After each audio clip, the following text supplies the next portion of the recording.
excused. You may go about the normal course of your business, or if you choose, you can remain in the courtroom. Oh, yes, sir. All right. Mr. McLeod. Next witness, please. Keith Basemore. All right, Mr. Basemore, if you would please assume the witness stand.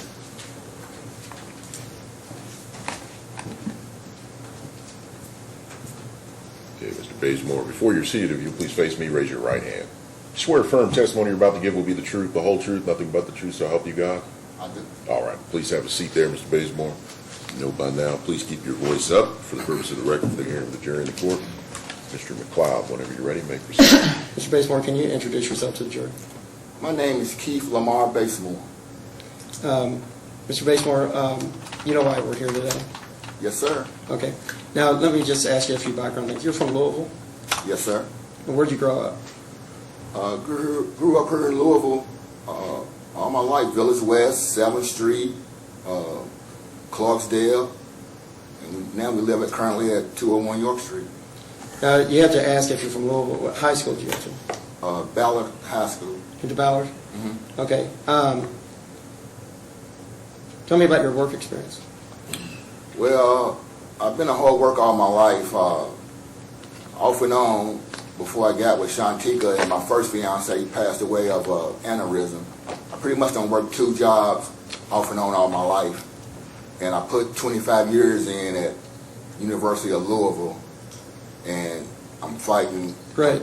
I'm still fighting for unemployment now because I got wrongfully terminated, and it's still going on at U of L. Okay. Now, so you've always held a job? Yeah, until I got this bracelet on my ankle, yes. Okay. Now, you know why we're here. Can you explain to me what happened on December 3rd or whatever date it was? Well, I just like to say Thanksgiving on that day, usually everybody knows Thanksgiving, I think it's the 24th, but Connie's birthday fell in 2020, I think it fell on the 25th. So me and my wife went over there. We had a card for her, and I think it was like anywhere from $100 to $25 in the card. And the card was so beautiful, it brung me, Connie, and my wife, it brung all of us to tears. So I gave her a hug, and I told her, you enjoy your birthday. So that day, me and my wife, we left and went back home. We didn't stay, we just took her a gift. So then, a couple of weeks later, Maurice called. He said, hey, brother-in-law, what y'all doing? You want to play some cards? I said, sure, we ain't doing nothing. We'll come over. So we gather all our stuff. My wife get the cups. We get the cards. So we head on over there. So everything's going good.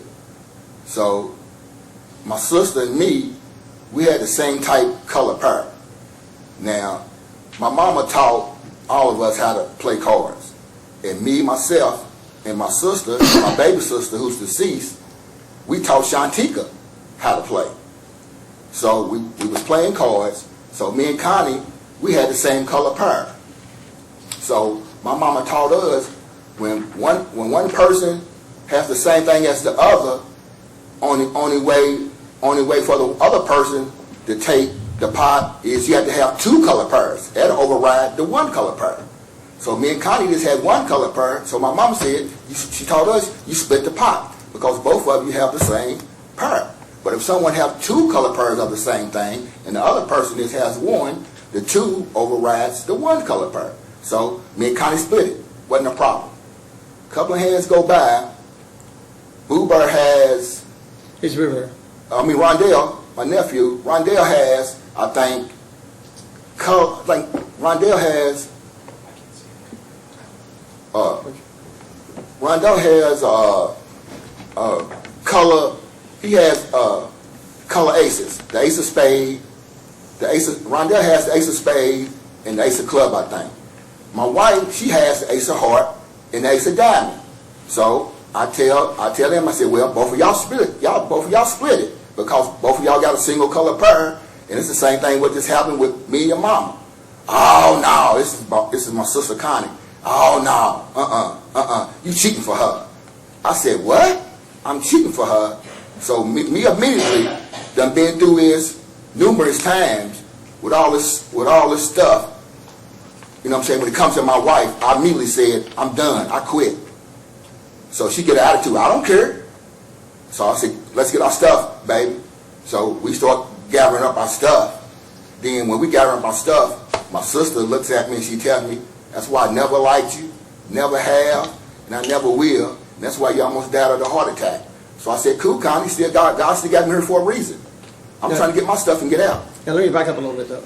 So when she alleges you cheat, it's not from dealing from the bottom of the deck. No, Or- it's just pertaining to both of my wife and Boo Bear having the same color purse. It's interpretation of the rules. Yeah. Okay. So when she says that, when she says that, because I already told her, she never put us out. I already told her I was leaving because I done heard this before. You know what I'm saying? Anytime I do something for my wife, and when I do it, it's right because we just split the same thing. So what's the problem with Boo Bear and my nephew, with my wife and my nephew, which is Rondell, split doing the same thing we just did 2 years ago? So I was like, I done heard this before. I quit. We started gathering our stuff.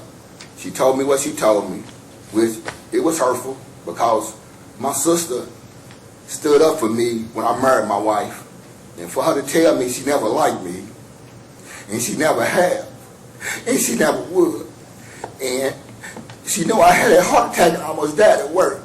That was the hurtfulest thing I was heard in my life. And she know, my sister knew I love her. I always have. Because my other 2 sisters passed away. And they passed away, I believe, because they attacked Shantika. And God didn't like it. And he took them away from me. And I'm still hurt to this day. So we got our stuff. And we left. And then when we got home. Okay. Okay. Now, Mr. Basemore, let me just jump in here. Do you need a minute? Yeah, because Well, you I've need- been hurt you all every single happened. All right, well, let's do this. Let's just take a break. Ladies and gentlemen of the jury, let's take about 10 minutes here, okay, until 10:25. Please remember the admonition. Court will stand recessed till 10:25 this morning. All rise, the jury. There's some, if you write, there's some tissues right there. Some tissues right there.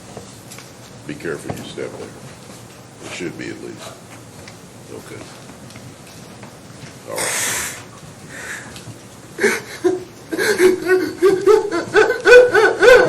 All right, now, let's pull it together now, Mr. Basemore, please. Okay? Thank you so much. Try to pull it together here. I know it's difficult. All right. Okay, well, you'll have to wait on that. Okay, I know you want to, but please assume your seat in the gallery. Everyone, please be seated. Thank you. All right, now look, we're going to take a break. I want you to talk to Mr. Basemore, okay? He's going to have to, I know, family loss is difficult.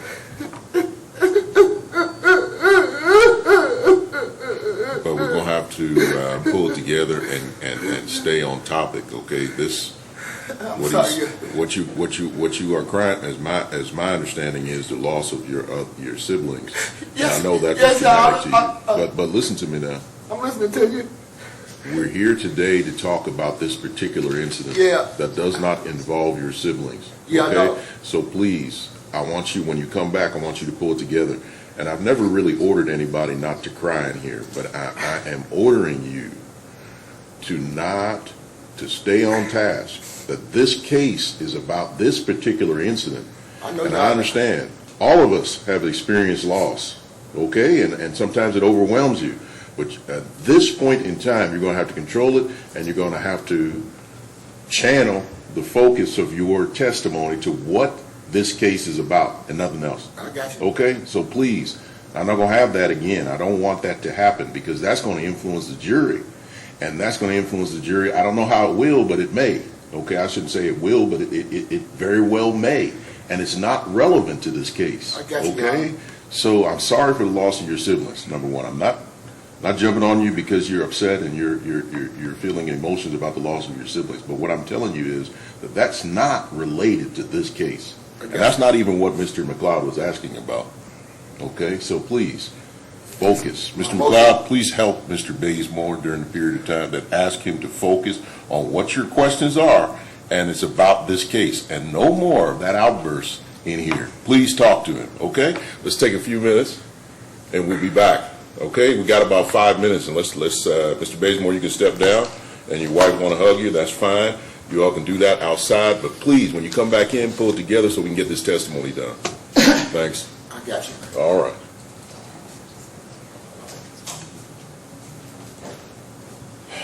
No course of business, thank you. Mr. Basemore, if you would, please assume the witness stand once again. And we're going to continue with your direct examination by Mr. McLeod. And I remind you that you are still under oath. And please make sure you keep your voice up. Thank you. Once you're seated, Mr. McLeod can begin. Mr. McLeod. All right, so we left off, y'all leaving the party, or leaving the poker game. Tell me what happens after that. Well, me and my wife, when we left after everything happened, we just went home. And are you talking about Thanksgiving? Or are you talking about the 23rd? On the 3rd or the 4th, there's a poker game that runs foul. Okay, yeah. Everyone's yelling cheat. You leave. What happens? Okay, we just go home, and then there's no contact all the way up to the 23rd to when Connie calls my wife's phone. Okay, now I want you to relax because you're all nervous and stuff because of the, when we broke. At some point, you're going to meet someone to drop off gifts for grandkids, right? That was my nephew, Rondell. Okay, tell me how to start from there. Well, my wife called Rondell's phone and asked him could we meet to give him his kids Christmas gifts. Okay. So he said, so I told him, will you ask your mama, will she come and bring you? And he was on the phone saying, Mama, Uncle Keith want to know, will you bring me over to get the kids stuff? She told him no. So Rondell said, Mama said no, Uncle Keith. So I said, well, can you meet us somewhere? And he said, yeah, I'll meet you. So I told him meet us at GQ Unlimited, right there on the end of Broadway, right across from LG&E. So me and my wife, we get the toys, and we meet Rondell over right on the side of GQ Unlimited. And when he comes, he gets in the car, and my wife said, what's up, nephew? And he said, what's up, Shantika? And then I said, what's going on, nephew? He said, nothing. So... You really calling him nephew? Are you calling him nephew? Yeah, I was calling him nephew. Okay. And I said, what's going on, nephew? He said, oh, nothing. So then I was in the process of telling him, I said, listen, just tell your mama, I don't know what she's going through, but, you know what I'm saying, I'm done with it. You know what I'm saying? So if they want to keep on making these threats, just keep on making them. I'm done with her. You know what I'm saying? Y'all tell her she live her life, I'm going to live my life, and here's your kids' Christmas gifts. What threats what are you referring to? Well, when the episode happened on the 4th, Connie apparently had told my brother that I pulled the gun on her. So my brother called me the 5th and told me, why did you pull a gun on my sister? I said, I never pulled a gun on Connie. If somebody would pull a gun on you, you'll call the cops. I said, well, I have a reason to pull a gun on for over a card game. So my brother kept on hollering about, well, come on over here. We over here. We ready to get y'all. I said, why would I do that? Over a card game. So I just hung up on him, and he never called back. Okay. Now, so are there any other threats that you've received? It's okay, it's fine, you just turn it off, that'd be fine, thank you. No, except for, outside of that one, except for the one when Connie called my wife's phone on the 23rd. Okay. Outside of them, no threats. Okay, so now Connie calls your wife's phone and you pick up. What happens? Well, as soon as I pick up, I'm right there by my wife, and Connie just goes in, calling my wife dirty bitches, funky whores, why you lying? I'm going to do this to y'all, do that to y'all.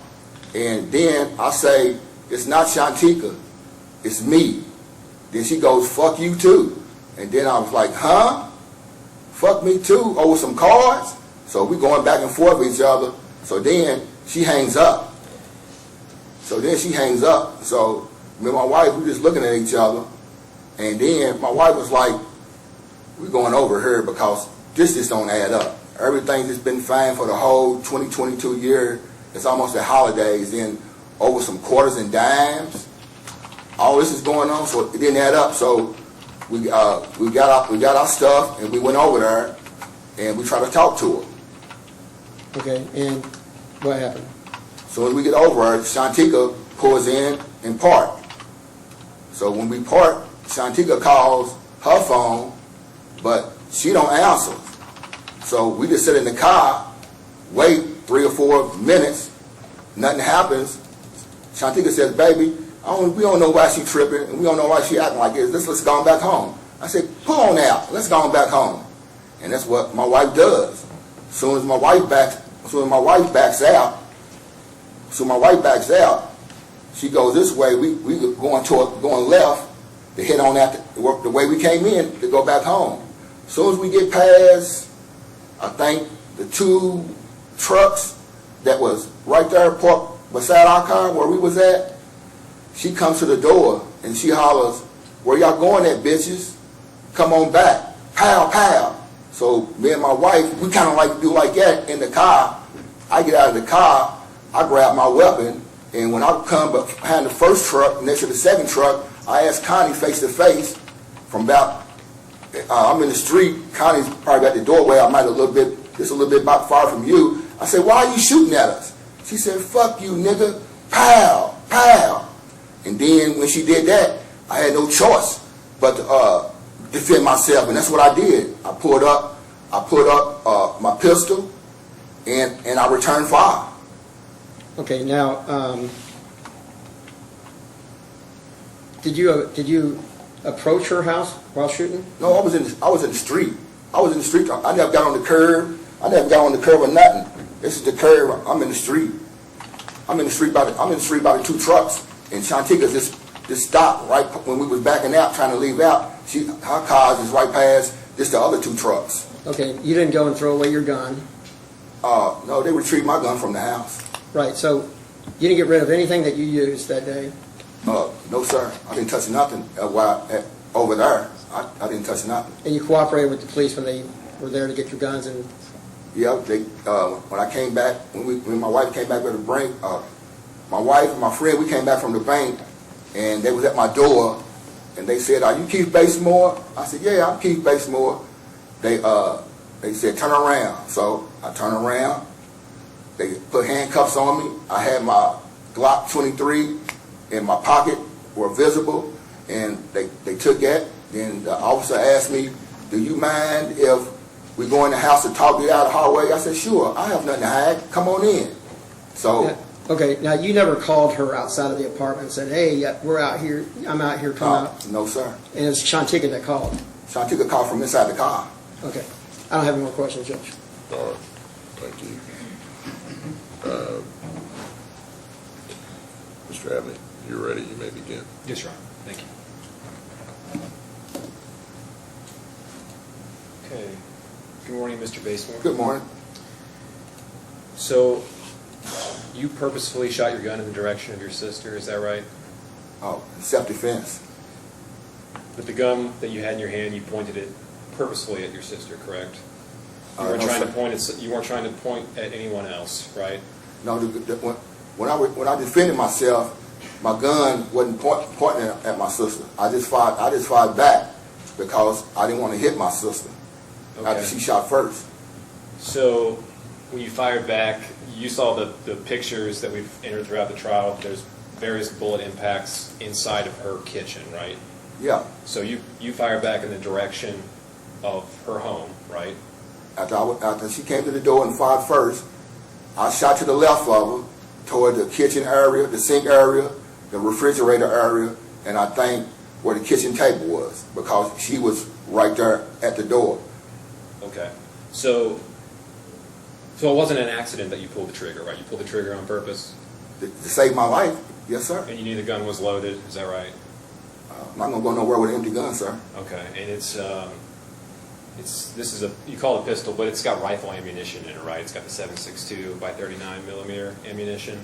Yeah, it's under the category of a hand pistol. It's in the same category as a handgun, sir. Okay, but it was loaded with that kind of ammunition, with the ammunition it shares with a rifle, right? Yes, sir.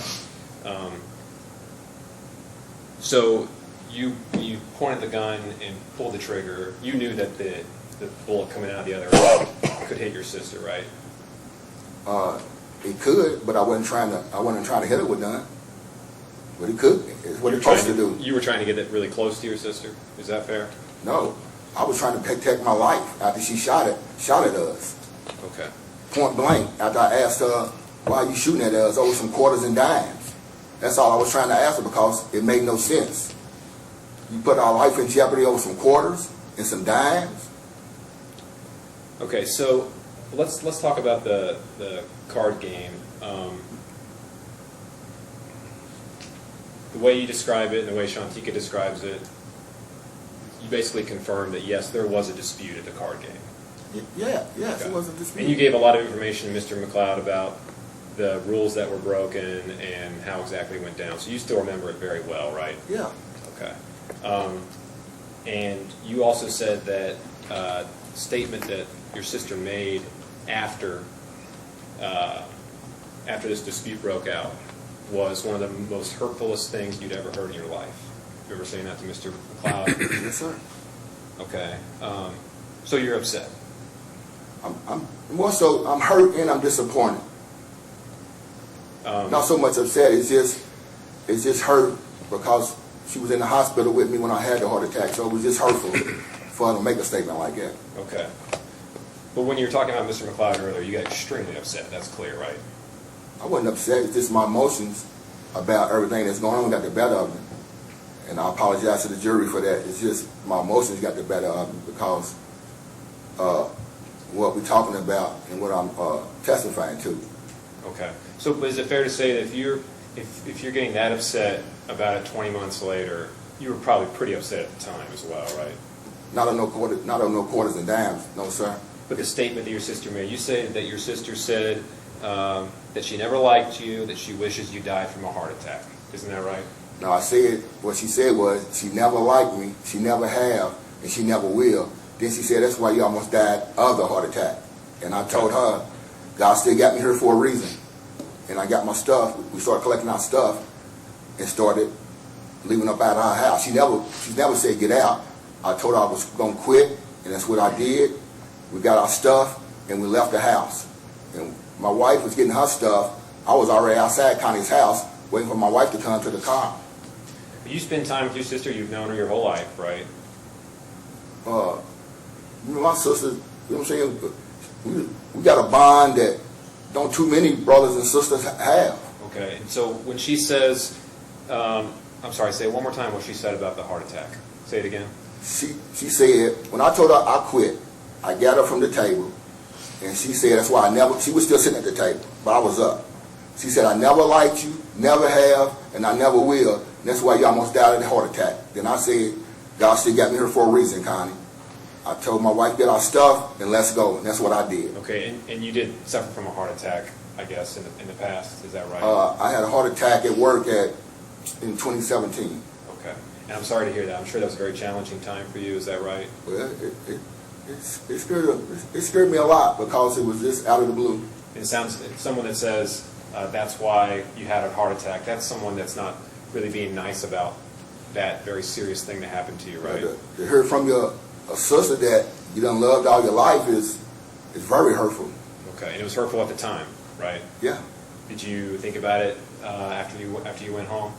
I thought about it, but you know what I'm saying, me and Connie done been through stuff before, and we always been able to work it out. So I was like, it hurt, but it really ain't no big deal. It's the holidays, so I was like, I wasn't too much. I was hurt, but it wasn't on my mind like, you know, why every day, like, why did she do it? Why did she do it? It's just because we done been through stuff before, and everything we've been through, we always done worked it out. So I wasn't too much concerned about it. Okay. So I'm going to jump around a little bit, but you said that you did meet up with Rondell, your nephew, on Yeah. the 23rd. Yes, sir. Okay, so when Rondell says that he came and met you and you handed over presents and you spoke with him, that's true? Yes, sir. Okay. And Rondell also said that you had a message for him to give to his mom. Now, you have a different message that you've talked about today, but it is true that you gave him a message to give to your mother on that day, right? Yes, sir. Okay. And that was the plan you had whenever you met with your nephews. Turn the presents over, but also give your mom this message. Is that fair? Yeah, to let her know that since I don't know where all this stuff is coming out of Slugger Field at, but tell her I'm through messing with her because I ain't got time for it. And I told Rondell that when my sister lived with us, we got insurance on her life, and she signed all the documents. And me and my wife, we paid for the insurance policy because when she stayed with us for 3 years, she had no income.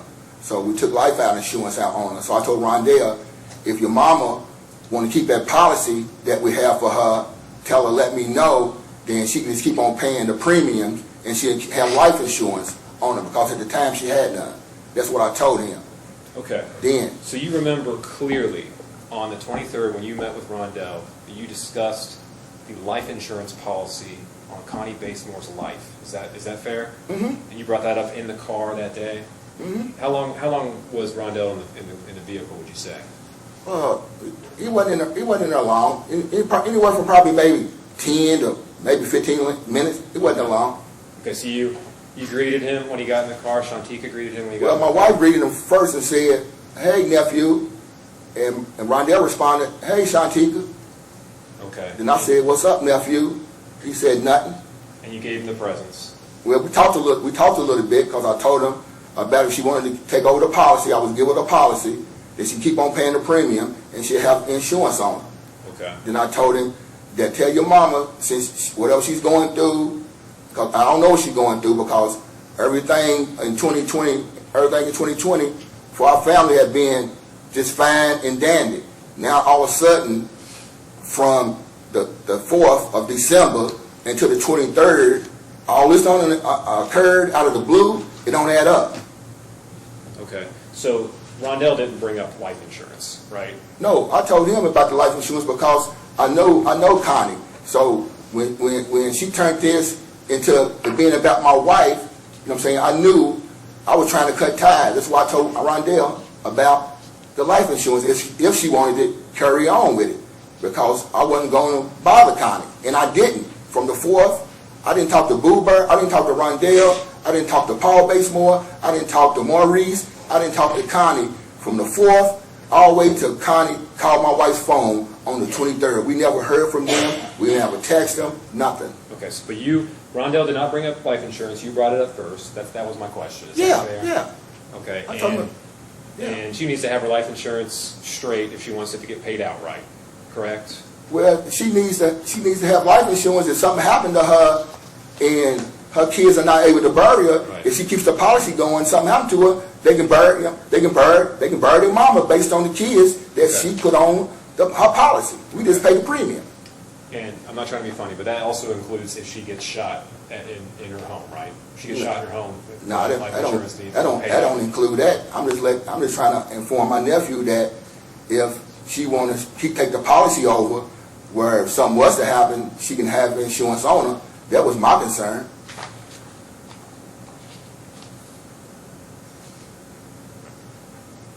So, Mr. Basemore, you eventually ended up at 1053 Esquire.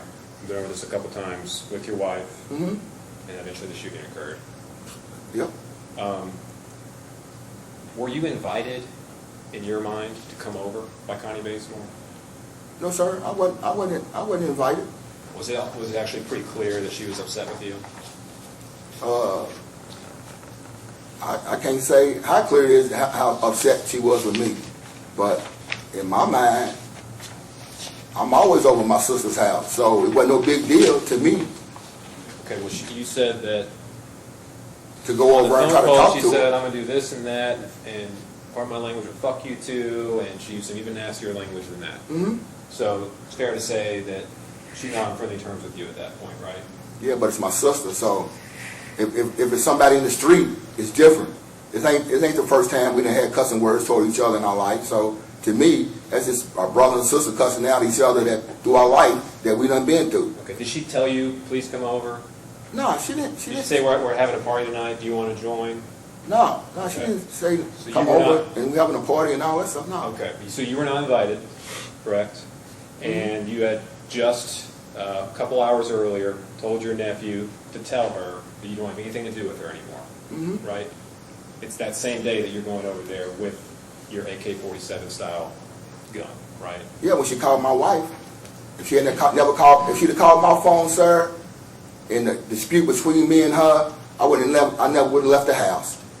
She came after my wife for no reason, and the time me and my wife been together, my sister and my wife had never had an argument, a disagreement, or nothing the whole time, except for the little stuff they do behind my wife's back because she's married to me. Okay.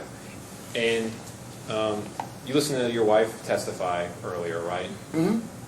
To the best of your And that knowledge, is all- yes. We need a yes or no, that's what. Yes. Okay, all right. To the best of your knowledge, is everything she said true that you were present for?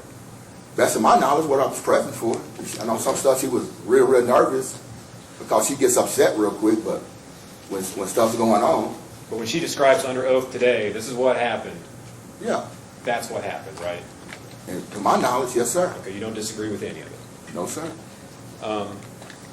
And your wife was in the car with you for the meeting with Rondell, correct? Yes, sir. And she also went in the car with you when you went to 1053 Esquire when the shooting eventually occurred. She drove. She drove the car. Yes, sir. And you were armed with the AK-47 pistol when you drove over there, right? My AK-47 pistol was in the car with me and my Glock. Where in the car were they located, these guns? My Glock 23 stays on my hip, and my Draco pistol was in the back seat in my backpack. In your backpack? Mm-hmm. In the magazine, was it already locked and loaded in the gun, or is it separate? It was locked and loaded. It was locked and loaded in the gun, but I always keep the safety on it. Okay. And is the backpack, you have to zip it to get into it, I guess? When I'm driving with it in the car, I leave my backpack unzipping. Okay. And take us through when you received the final call before you decided to go over there. Where were you, both of you, when you received that call? We was in the living room finishing up wrapping gifts and stuff. Living room at your place on York Street? Yeah, on York Street. We was finishing up wrapping up gifts and just sitting around the house after we got through with Rondell. Okay. And where was the Draco at that point? My Draco was up under my dinette set table in the living room where I keep it at. And you get the call and you decide to go. So how does the Draco get to the car? I took both of my guns to the car. You put the Draco in the backpack? I put it in the backpack, put it on the back seat. Put the backpack on? Mm-hmm. Put the gun on your hip? I always got my gun on. I always got my gun on my hip. You always have your gun on your hip? Mm-hmm. When I go out where it's legal. And the Draco, you always have the Draco with you? Just depends on the neighborhoods. Over there where Connie live at, it's being bad over there. And them young guys over there, they pack a whole lot of extended clips and stuff around in their pockets and stuff over that way. And this was a shooting a week before, about a week and a half ago, maybe 2 weeks ago. This was a shooting over there, and right across the street of Indy's, 2 girls got jumped by 15 people, and they stomped their cars. It was all on the news and stuff. So anytime I go to Villae West, Pork Hill, anywhere where it's high crime, I usually have my Draco. When did you buy the gun? I think I bought the gun in late October or maybe early November. I can't exactly remember. Okay, how much did it cost? It cost almost $1,000. Have you ever shot it before? No, sir. Never shot it before once? I never shot neither one of my guns before. The Glock 23 has never been shot. Okay. Were you going to shoot them at some point? Are you interested in shooting them? I don't even shoot my weapons for New Year's because guns are for to protect your life, not for not for celebrations. I don't look at my guns like that. I look at my guns for protection to save life. How do you load the magazine on that gun? You just turn it upside down, pop the clip in it, and wait for it to click. Then that's how you load it. How many rounds go into it? 22, I think. 22. Mhm. Was this magazine fully loaded that it was equipped with on that day? I'm not for sure it was fully loaded, but it had bullets in it. Multiple bullets, do you know? Yeah, I would say, but I don't know how many, but it had bullets in it, loaded in it.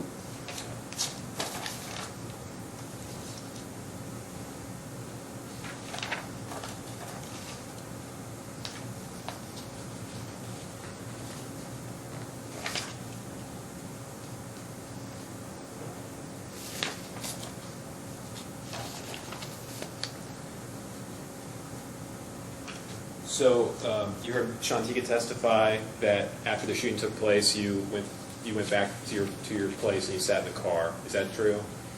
Yes, sir. We got back to the house. My heart was racing real heavy, and my body language was bad. So Shantika was trying to get me to calm down.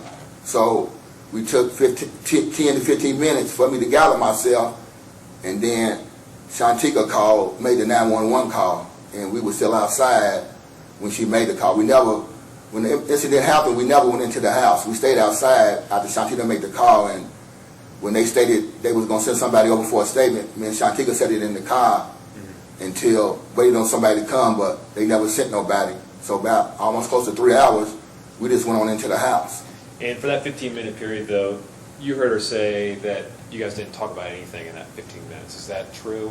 No, my heart was racing. We were just calming down and trying to process, you know what I'm saying, what just happened, because it made no sense. It made no sense at all. And you didn't discuss it at all? No, sir. You didn't speak? We spoke. She was on the phone, and I was just trying to get my heart raced down, because I know what had just happened in 2017. She was on the phone. I was just there on the sidewalk, just walking back and forth, just trying to get my heart to calm down. Then we were just discussing about, we couldn't believe what just happened over some quarters and dimes, when we were trying to de-escalate the situation by pulling off and leaving, and Connie turned it into something all blown out of proportion. So that sounds, though, like you were actually discussing it. Is that fair? Yeah, after I calmed down. Okay. But she said you guys didn't talk about anything, but you did talk about it. Yeah. Okay. And ultimately, she makes the phone call, not you, right? Mm-hmm. Were you injured? No, but I could have been. But were you injured? No, she missed. Was there anything wrong with your voice box? No. Okay. So you could have called. You could have made the call yourself, right? Yeah, I could have made the call myself, but my wife seen I was trying to get my heart under control and get relaxed. She made the call. You had a phone available to you, so you could. There was a phone there. She had a phone. Yeah, we both had phones. You could have made the call. If you Yeah, I could have. decided to. Yeah, I could have made the call. But if you made the call, though, it's a recorded call, right? Yeah. So you'd be on record with whatever you said. Yes, at sir. that time. Yes, sir. And if that doesn't match up with what the investigation finds, then you're going to be on record, and it's going to be recorded, and they're going to have it, right? They record everything, so you have to say yes. So it'd be better in those circumstances to have your wife on the recorded call than you, right? I wouldn't say it'd be better. It's just my wife made the call. Were you there? Were you sitting there listening while she made the call? No, I was walking back and forth, trying to calm down and get my heart rate to where I could quit sweating and putting so much pressure on my heart. I was walking back and forth, but I wasn't by her, but I could hear her telling the dispatch what she was telling them, but I wasn't right there by her. I was just walking back and forth past her. Just walking around on our front area where we live at. I was just walking back and forth, trying to get myself together, try to process what happened. But you just said you could hear her speaking. Yeah, I could hear her speaking, but I wasn't standing by while she made the whole 911 call. Okay, but could you hear what she was saying? Yeah, I could hear some of what she was saying. Yes, sir. Okay. And could you hear her say that as, you know what, let's just play the call. It might make it easier.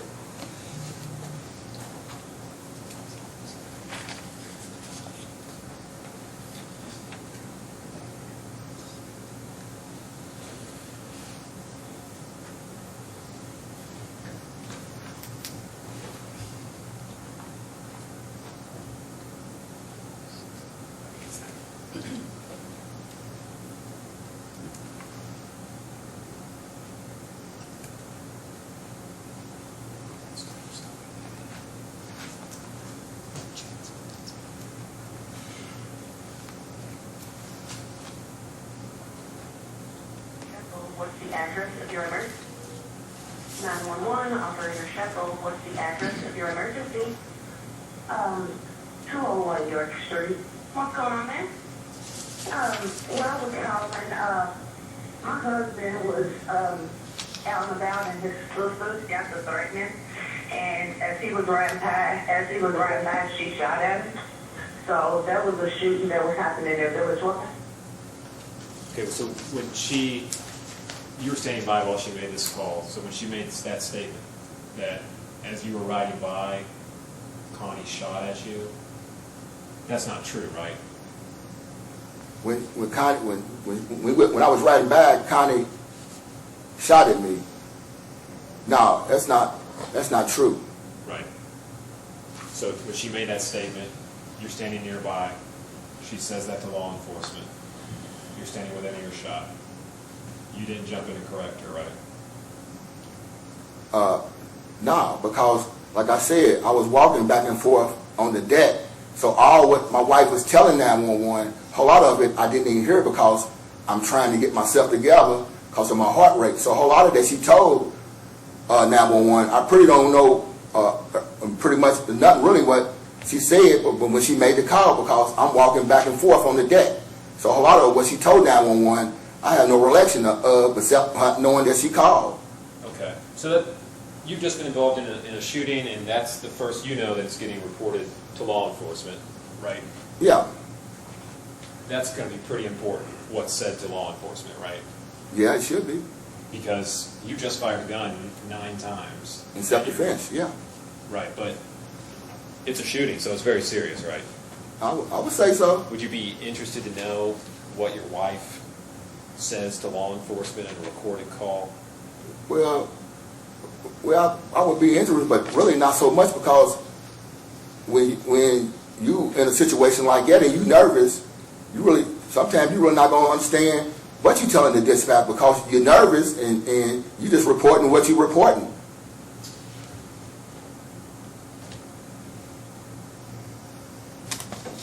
So when she states a little later, I called to let him know that I got a call from his sister as he was riding home, and she shot at him. Is that true? No, that's not true. Okay. And she was there, and Shantika's there, right? When we pulled in over to Connie's, my wife was driving. She's been there for every event of the day. She was there for that event when we drove over there. Okay, so she would know whether or not you got a call and drove by and got shot at while you're driving by. She would know all those things. So when she says what she says, it's untrue, and she probably knows it, right? Well, that's what she said. That's what she said.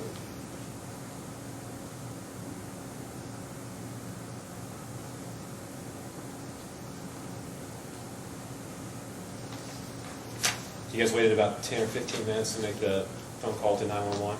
I think it could have been anywhere from 10 to 15 minutes. It might have been sooner. You hear also in the call that she's asked, is anyone hurt? She says you're not hurt, but as far as anyone else, she says you don't know, right? Oh, we didn't know. Because someone could have been hurt, right? Yeah, somebody could have been hurt, but at the time when dispatch asked my wife, we didn't know anybody was hurt. Connie in specific could have been hurt, right? She could have been, and I could have been. Because when you pointed a gun in her direction, pulled the trigger, she could have been hurt by one of those bullets, right? When she pointed at me, I could have been hurt with one of the bullets, and she could have been hurt with one of the bullets. Right, but you can't say no one's hurt because you're shooting in directions that are harmless. She could have been hurt.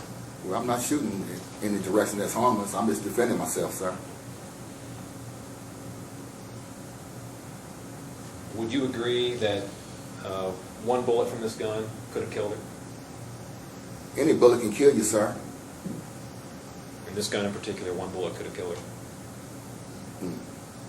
Maybe any bullet from any gun can kill you. What about 9 bullets? Can that kill you? What about 6?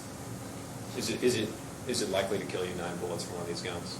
I done heard of people getting shot 11, 12 times and live. So, you know what I'm saying? So you can't determine that. It's just if God's ready for you, He's ready for you. If He's not, you're surviving. That 10 minutes that you waited before making the 911 call, you think that'd be enough time for someone to bleed out and die if they've been shot by this gun? Okay, counsel, please approach. I'm not a doctor. Oh, yeah, well, you just said it.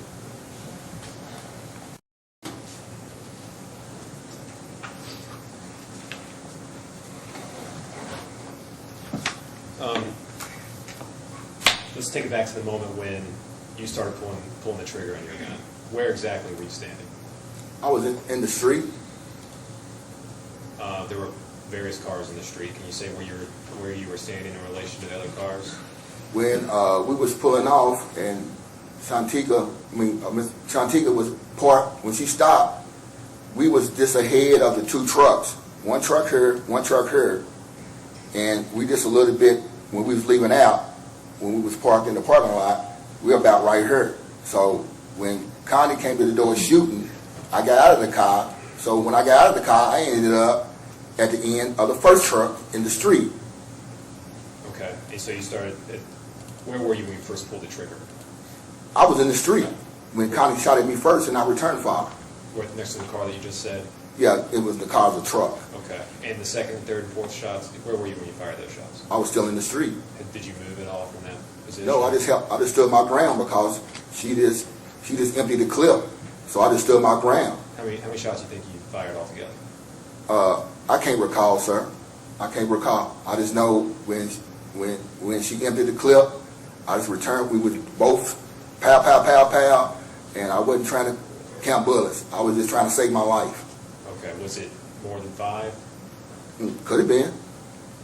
Okay. Could have been more than 7 or 8. Could have been. So we talked about possible shots 2, 3, and 4. Did you make any further shots past that, and where were you standing when you fired all of your shots? I was still in the streets, still defending my life. Did you ever move from that one place when you were firing Nope. these shots? I was right there in the same area the whole time until all the gunfire stopped. Okay. You never walked left or right? Me and Connie was face to face as me and you, sir. You ever walk forward or back? Yeah, when I left, when the fire stopped, and I got in the car and went home, and then I got myself together, and Shantika made the call to the 911. The first shot you shot and the last shot you shot, your body's in the same place between that entire span of time? Yes, sir. I never went left. I never went right. I just stood my ground till all the shots stopped.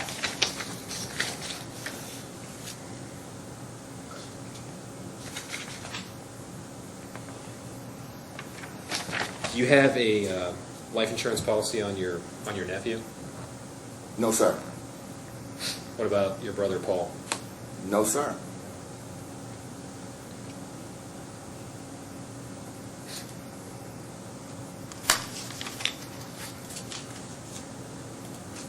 No further questions, Judge. All right, thank you. Mr. McLeod, for your record.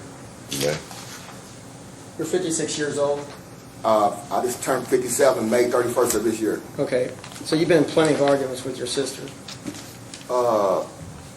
Yeah. This is the first one where she had a gun? Yeah, it's the first one where she ever had a gun, yeah. She shot you? Yeah. Or shot at you? Yes, sir. Now, they're making a big to-do over this 911 call. And you say you disagree, you didn't drive by. Isn't it true, like she went by the house? Y'all went by the house? You're not necessarily driving by? Mm-mm. And that's a no. No. Sorry, John. No more questions?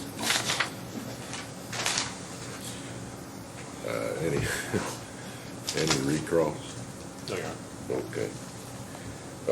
Mr. Basemore, you may step down and assume your seat right next to Mr. McLeod. Mr. McLeod, the next witness, please, on behalf of Mr. Basemore. Close. All right.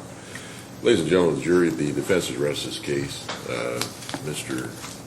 Abbott, will you have a rebuttal case on behalf of the Commonwealth? No, Your Honor. No. Okay. So this brings us to a point in time. Ladies and gentlemen of the jury, here's the situation. The sheriff, as he always does, we prepare on Friday. We usually send you out about this time, and you get your closings, get your that's why you filled out your lunch menus. Unfortunately, we're not in position to do that quite yet, but we will be, I would believe, this afternoon. So that lunch that we had prepared for, unfortunately, not going to be able to provide. Does that pose any problem for anybody? Be lunch on your own again today? Anybody? Because I'll pay for you. So if you relied upon me to provide that, identify yourself. Okay, and I will. I'm serious. I will do that. But otherwise, we're going to need a little bit of time to get ready. 2 o'clock will be the time outside the courtroom doors. Okay, and here's what I expect. At 2 o'clock, you will receive the law of the case, and then you receive the closing arguments, and then the case will be submitted to you to deliberate on this case. Now, just give you a heads up too, we've got some masks and everything. I'll send you back to the jury deliberation room, but I am going to require in the jury deliberation room that you wear your mask, okay, just because it's closer quarters, okay? And if you do not have one, then we can provide one to you. Obviously, if you're drinking, something like that would be an exception, but please, I'm ordering that everyone, if you are not, I'm not going to be in there with you, obviously, but I'm ordering that if you're not drinking in the jury deliberation room, that you would keep your mask on above your nose at all times. Okay? So to give you a preview.